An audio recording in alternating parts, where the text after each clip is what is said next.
Hola, ¿qué tal? Saludos, bienvenidos a esta emisión de Padilla en América a través de Infobae América y de economiafinanzas.net. Muchas gracias por estarnos acompañando.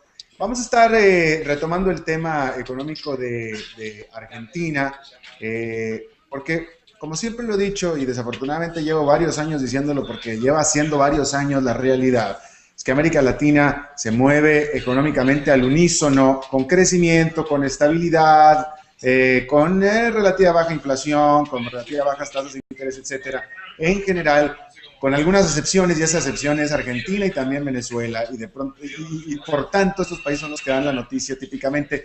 Vamos a hablar de eso un poco más adelante porque antes vamos al cierre de mercados con Daniel Estico, editor de economía de Infobae desde Buenos Aires. ¿Cómo salió hoy el reporte, mi querido Daniel?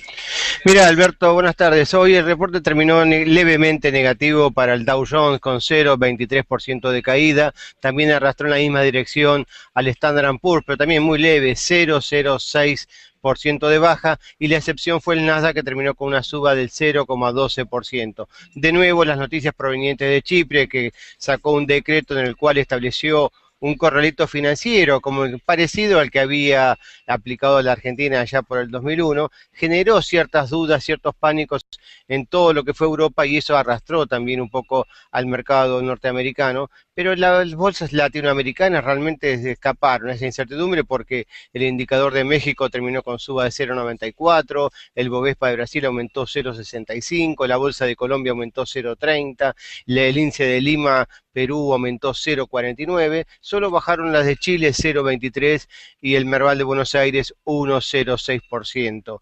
El oro, como siempre, cuando baja la bolsa sube, y hoy subió 0,53% a $1.606 la onza Troy, mientras que el petróleo siguió su carrera alcista, en este caso con una suba del 0,18% a $96,52 el barril.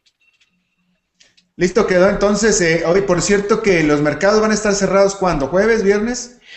Acá en Buenos Aires van a estar cerrados jueves y viernes santo, y después el feriado del lunes y martes también, porque tenemos los feriados puentes que se han inventado en la Argentina. El feriado es el martes, pero bueno, ya que fue martes, ¿por qué no lo hacemos el lunes? Entonces tenemos del jueves hasta el martes es carnaval en la Argentina. Ah, mira, tú, oye, me da mucho gusto, pero oye, y en Wall Street, fíjate que yo con tanto que lo cubro siempre se me pierde, no me acuerdo si es, creo que el viernes salen temprano, El viernes salen temprano, cortan a media jornada, ¿no exactamente, es así cierto? tengo entendido. O sea Bueno, que bueno, pues mañana tenemos bolsas y el viernes cortado. bueno, perfecto, mi querido Daniel Estico, editor de economía de Infobae, te agradezco muchísimo tu buen reporte. Un abrazo, muchas gracias. Gracias a ti. Bueno, vamos a hablar de Argentina. Está con nosotros un economista argentino, observador del proceso económico de Argentina, experto en este tema, Agustín Echevarne. ¿Lo dije bien, Agustín? Muy bien, muchas gracias, Bueno, Alberto. discúlpame porque sí, de pronto, Agustín Echevarne, él es economista, como decía yo, y el director general de la Fundación, recuérdame bien el nombre de la fundación. Libertad y progreso. Libertad y Progreso, ok, Fundación Libertad y Progreso. Oye, quiero hablar de Argentina, pero fíjate que Daniel Estico me mencionó algo que me hace preguntarte a ti respecto de Chipre, porque efectivamente mañana, después de más de una semana, abren los bancos en Chipre y abren en un corralito, y efectivamente, pues de hecho el corralito famoso es una frase que se acuñó en Argentina ya cuando sucedió el famoso corralito en el 2001. Y yo te pregunto a ti, para tratar de futurear, de fantasear qué es lo que puede pasar a partir de mañana que abran los bancos, ¿cuál fue la experiencia de Argentina en aquel momento cuando la bien se estableció el corralito? Bueno, el corralito para los argentinos nos produce un escozor hablar de ese Claro. tema, ¿no? Porque realmente lo que ocurrió es que cuando primero se va cerrando el mercado, nos impidieron operar fuera de los bancos, podíamos operar dentro de los bancos, y finalmente se hizo una maxi devaluación, con lo cual se pasó de un dólar que en ese momento estaba 1 a 1 el peso contra el dólar a 3 a 1, y realmente fue muy perjudicial, y encima se hizo un cambio diferente para quienes eran acreedores de quienes eran deudores, y se hizo una transferencia de recursos. Es decir, que yo creo que sería mejor que usen otra palabra, porque Claro. eso trae malos recuerdos. Me imagino, pero bueno, pero ahora que estás diciendo tú que Argentina acudió a una devaluación, pues entonces ya cambia totalmente el espectro, porque Chipre no puede acudir a una devaluación. Exactamente, el caso de Chipre es diferente, porque Chipre además es una parte muy pequeña de lo que es Europa y por lo tanto estamos hablando, creo que es menos del 0,5% del PBI europeo, de modo tal que lo razonable es que encuentren algún tipo de solución. Entonces lo que están negociando es cuál es esa solución, cuánto es el aporte que van a hacer, sean los bancos centrales o los gobiernos, o la troika famosa que están tratando de hablar de ese tema, y finalmente cuál es el ajuste que va a tener que hacer el gobierno de Chipre. Claro. Bien, bueno, pero nos quedamos en Argentina y, bueno, quedó apropiado el tema que estabas hablando porque a partir, o en ese momento, en el 2001, como parte de toda esta crisis y que también hubo el corralito y todo esto, pues fue el famoso default de la deuda argentina y a raíz de ese default quedaron estos rezagados que no aceptaron el default, estos famosos que se les llegó a conocer como holdouts, que es lo que ahora se le conoce como holdouts, que es este grupo de inversionistas que no aceptó que Argentina no les pagara, estuvieron demandando, una corte de Estados Unidos aceptó la demanda, y bueno, el punto para ir a resumirlo es que este viernes Argentina debe de lanzar una contraoferta mandada, ordenada por la Corte de Estados Unidos que le pidió a Argentina que hiciera una oferta, que le dijo, bueno, yo sé que no quieres pagar, pero te voy a obligar a pagar, así dame una oferta de qué manera vas a pagar. Lo expliqué más o menos bien, ¿no es cierto, Agustín? Es exacto, es así, y lo que ocurre ahora es que la Corte obliga a pagar, dice, tienen razón los holdouts, Argentina tiene que pagar, pero al mismo tiempo hace alguna medida, un gesto de decir, bueno, pero hacemos una propuesta de qué manera vas a pagar. Y eso es lo que tiene que presentar el gobierno. El problema que tiene el gobierno es que hay una ley que le impide hacer una oferta mejor a las ofertas anteriores, al canje anterior, que fue muy duro. Entonces, el gobierno argentino tiene que encontrar una manera para decir que en realidad no está haciendo una oferta, sino que está cumpliendo una sentencia, que no es lo mismo. En ese caso, porque la diferencia sería que si la Argentina hiciera una oferta mejor a la anterior, todo el resto de las personas que participaron del canje, que es el 95% de los deudores, podrían pedir que también les mejoren la oferta. Entonces, para evitar eso, lo que tiene que decir Argentina es que lo que está haciendo es cumpliendo la sentencia. De hecho, la Argentina lo que preferiría es que le exijan de qué manera tiene que pagar, que también le digan de qué manera es. Y tiene que ser algo más o menos consensuado. Pero creo que eso es lo que va a pasar el viernes, espero que sea una solución más o menos razonable, que la Argentina haga una propuesta más o menos razonable y que terminen negociando. De tal manera que tú estás esperando que efectivamente la Argentina haga una oferta diferente a no pago nada. Sí, creo que va a ser una oferta diferente a no pago nada, pero no sé de qué manera lo van a presentar, porque tienen que presentarlo de alguna manera que sea un gesto para los bonistas y que al mismo tiempo no demuestre que es una mejora de la oferta anterior, lo cual lo pone en un brete de difícil solución. Pero será de difícil solución, pero lo van a tener que resolver, lo van a tener que hacer. Se me ocurre que lo van a hacer, pero que no creo que se defina inmediatamente. Me parece que va a haber una presentación que posiblemente la Corte Americana no va a juzgar que sea totalmente adecuada, y va a haber algún término intermedio, se me ocurre a mí. Pero es difícil de decirlo porque es más un tema de abogados a esta altura que de economistas, ¿no? Que mira, que qué bueno que justamente lo acabas de mencionar porque eso era lo que te iba a preguntar. No lo digo en sorna, no lo digo, trato de ser objetivo porque es una realidad. El equipo económico del gabinete del gobierno de Argentina pues tiene muy pobres credenciales. Qué pena, pero eso es la verdad, tiene muy pobres credenciales. Entonces yo te iba a preguntar justamente, ¿quién está asesorando en esto al gobierno de Argentina? Porque me preocuparía si fuera internamente toda esta negociación. No, tiene un grupo de abogados que los asesora, yo no recuerdo ahora los nombres, no te los podría decir, pero tiene un grupo de abogados que los está asesorando. Y hay discusiones al respecto, ha habido artículos en los diarios, incluso algunos bastante negativos sobre los propios abogados que están asesorando a la Argentina, ¿no? Que tal vez se podrían haber apelado otras cuestiones, por ejemplo, el monto que tiene que pagar la Argentina, porque hay todo un tema complejo que es cómo se actualiza la deuda hasta este momento. Y Argentina no apeló el monto, entonces aceptó, finalmente quedó el monto fijo. Y ahora simplemente lo que vamos a hacer es ver de qué manera se paga ese monto que ya quedó fijado por el juez Griesa inicialmente, ¿no? Claro. Y perdóname, pero este grupo de abogados, ¿es un grupo de abogados internacional o es un grupo de abogados argentino? Bueno, entiendo que tiene una parte argentina y una parte internacional. Ya, bueno, pues a ver, vamos a ver qué resulta el viernes. Francamente va a ser bastante interesante verlo. Para los que va a estar viendo, porque pues es el Viernes Santo, todo el mundo va a estar de vacaciones. Incluso yo creo que el juzgado mismo va a estar cerrado.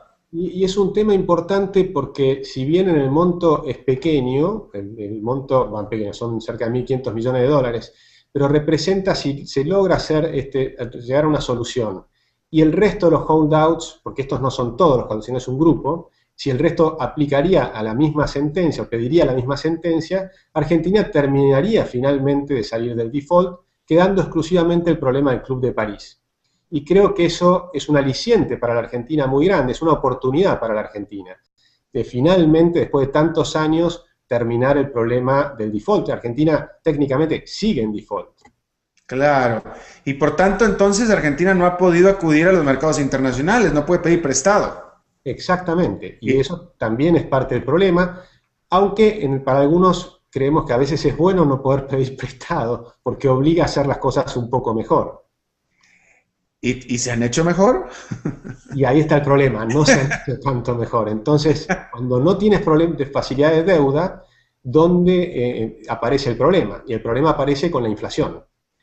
Y en Argentina tenemos un fenómeno de inflación muy alta, que además el gobierno no acepta que existe, sino que engaña con el dato, dice que es un 10% anual, que ya sería una enorme inflación, pero la inflación real está más cercana al 25% anual, y en alza, pero además de eso, el gobierno insiste en que no existe el problema, con lo cual es imposible solucionar un problema cuando ni siquiera reconoces que lo tienes. Y sin embargo, hace un montón de cosas para tratar de impedir que sigan subiendo los precios. Entonces pone controles de precios, lo que nosotros llamamos cepos, hace un cepo al dólar para que no suba el precio del dólar, hace un cepo en los supermercados para decir a los supermercados que no pueden subir los precios, y va incorporando nuevas medidas, pero que a esta altura me parece que el equipo económico, como tú dices, luce muy desorientado. O cuando menos no orientado hacia lo que se reconocería como sanas prácticas económicas. Estará orientado a otra parte, pero no a eso. Yo creo que a esta altura está desorientado. A esta altura creo que ya no saben bien hacia dónde van.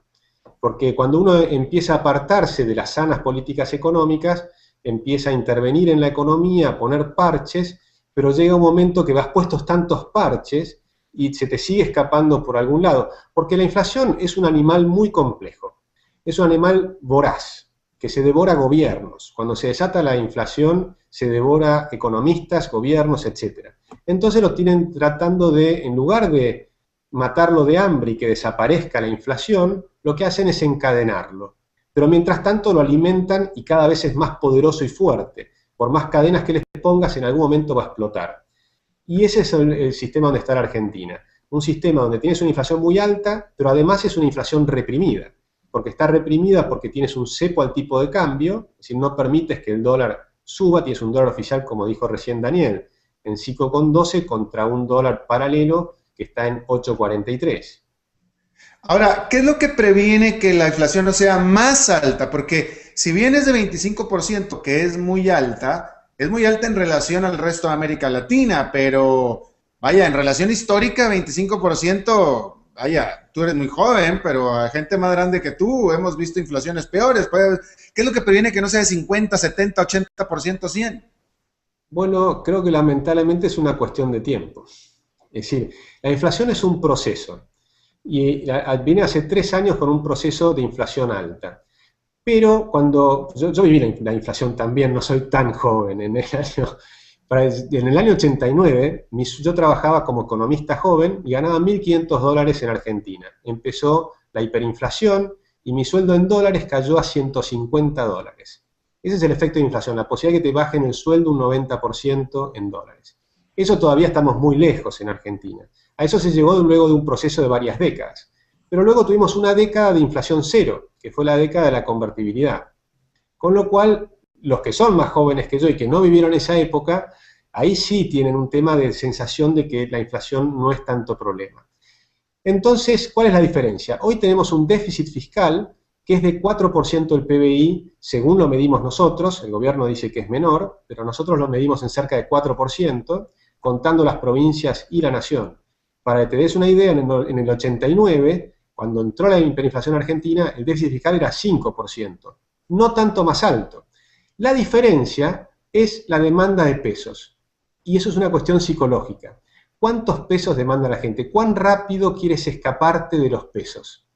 Eso es un proceso que lentamente los argentinos empiezan a tener miedo de su propia moneda. Por ejemplo, si quieres comprar un departamento, la gente habla en dólares, no hablas en pesos. En Brasil quieres comprar un departamento y hablas en reales. En Argentina hablas en dólares. Quieres comprar un campo, hablas en dólares. Si piensas a largo plazo, piensas en dólares. El ahorro en pesos, la gente se va dando cuenta que es perjudicial. Veamos algún numerito. Las tasas de interés son 14% en pesos. La inflación es 25%. Por lo tanto, si depositas y te da tasa de interés, pierdes 11 puntos. Si lo comparas contra el dólar oficial se está devaluando ahora a un ritmo del 20% anual. También pierdes plata contra el dólar oficial. Pero si comparas contra el dólar paralelo, en realidad la pérdida es de un 70%.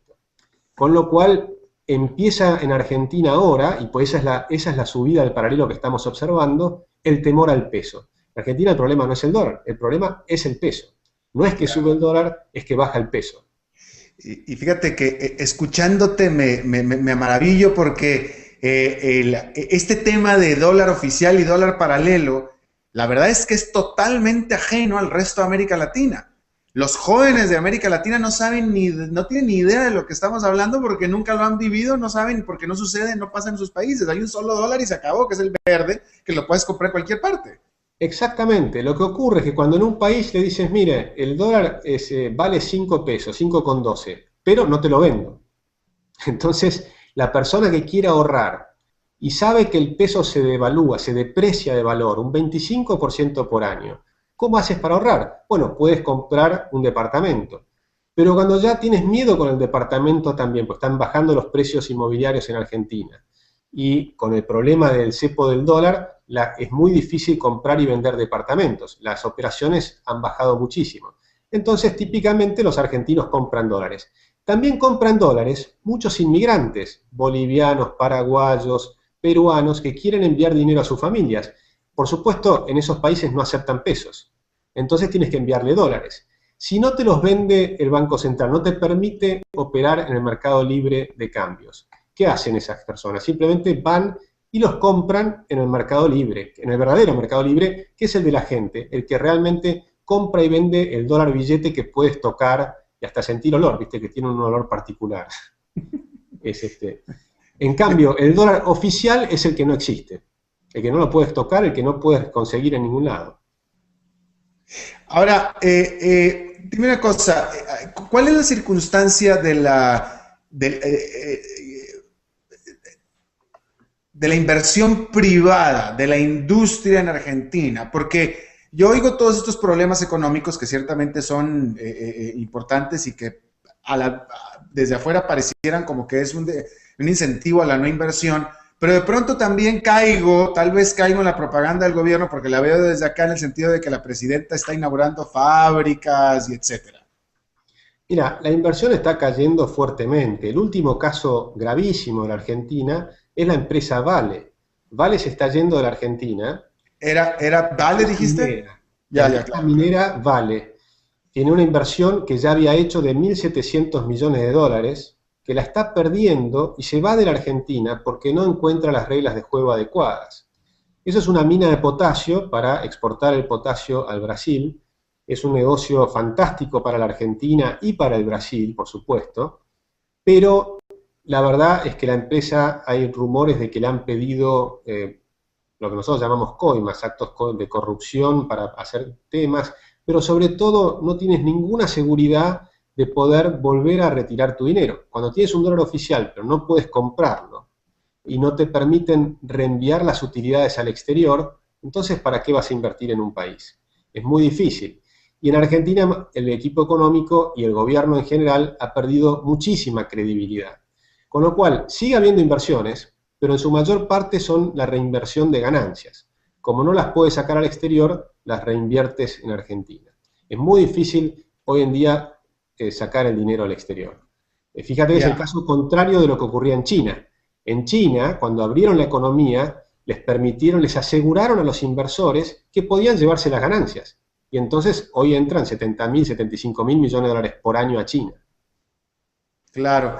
Oye, volviendo al tema de la inflación, porque por lo que dijiste, por tu respuesta, tú estás esperando que la inflación el próximo año y en lo que tú estás viendo en el futuro no va a bajar de 25%. Bueno, en el corto plazo sí, porque ahora han implementado un control de precios, con lo cual en el último mes ya se nota un poco menos de inflación mensual. Pero el riesgo que tiene el control de precios es que cuanto más exitoso sea, más grave va a ser el estallido posterior. Cuanto más exitoso y más largo sea el periodo de tiempo de control de precios, más grave va a ser. Uno se va alejando del mercado global. Argentina se está alejando del mundo con el control de precios, con todo este mecanismo que prohíbe las importaciones, o que las importaciones puedes importar siempre y cuando te lo autorice el secretario de Comercio. Caso por caso. Imagínate si hay 1.500.000 empresas, el caso por caso es terrible. Y hay posibilidades de corrupción, cuando hay poca transparencia, no hay reglas claras de quién puede importar y quién no puede importar. Todo ese tipo de cuestiones te van alejando de la flexibilidad del mercado internacional, que además con el cambio tecnológico fenomenal que estamos observando, cambia minuto a minuto.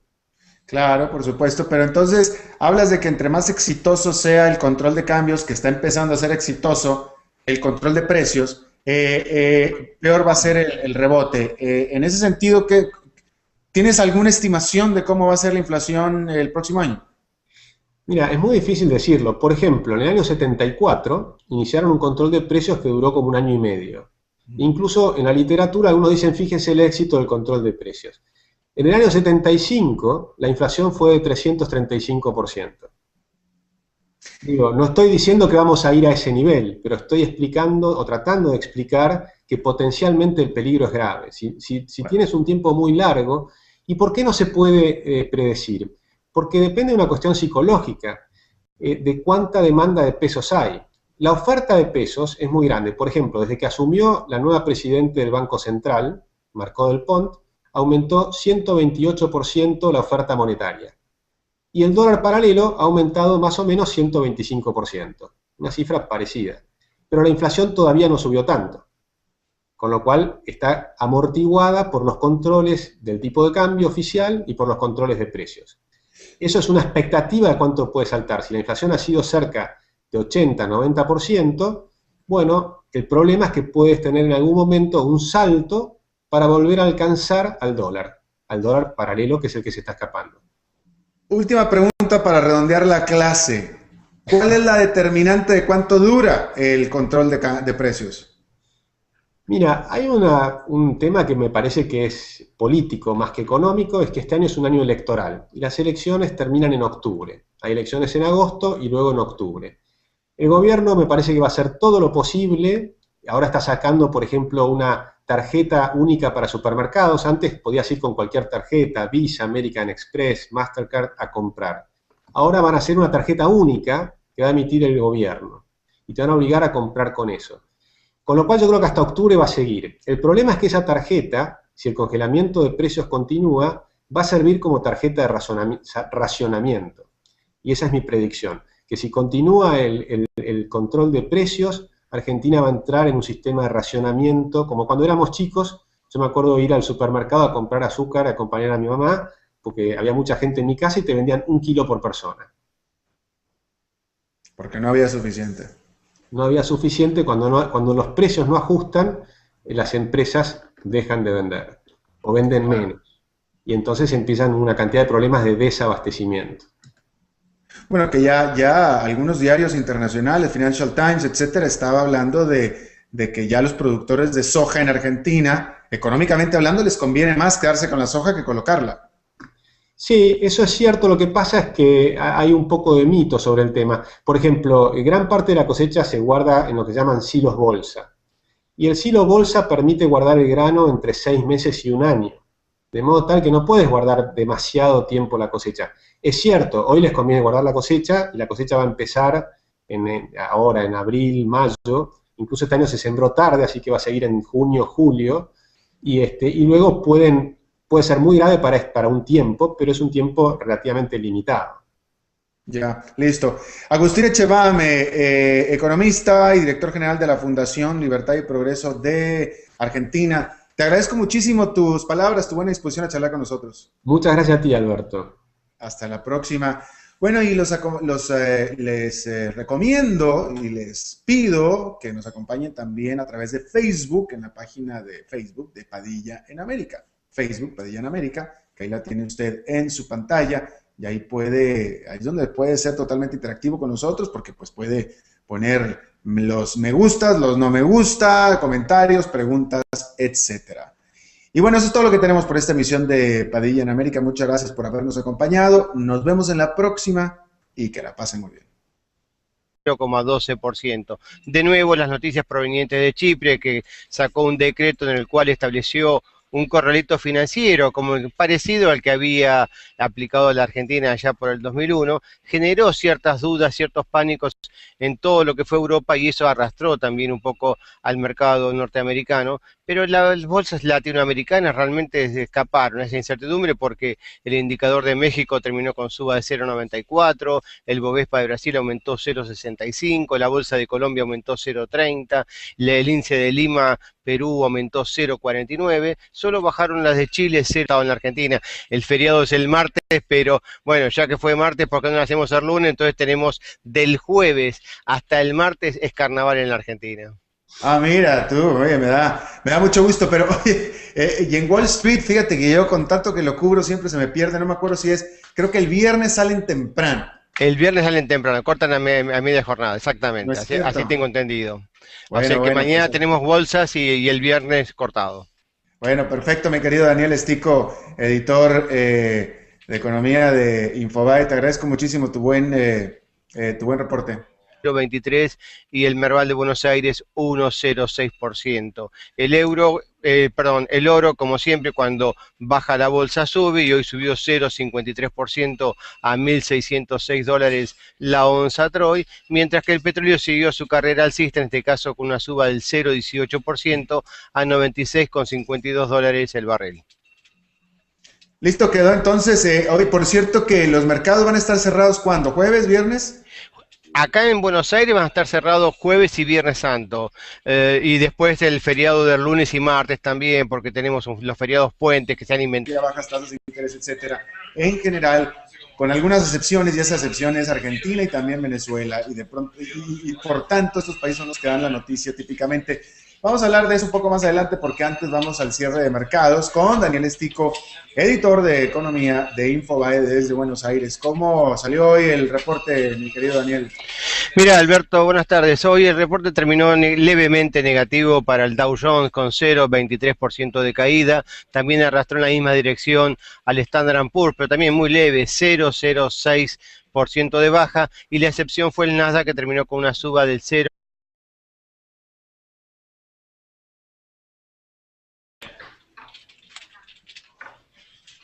Hola, ¿qué tal? Saludos, bienvenidos a esta emisión de Padilla en América a través de Infobae América y de economiafinanzas.net. Muchas gracias por estarnos acompañando.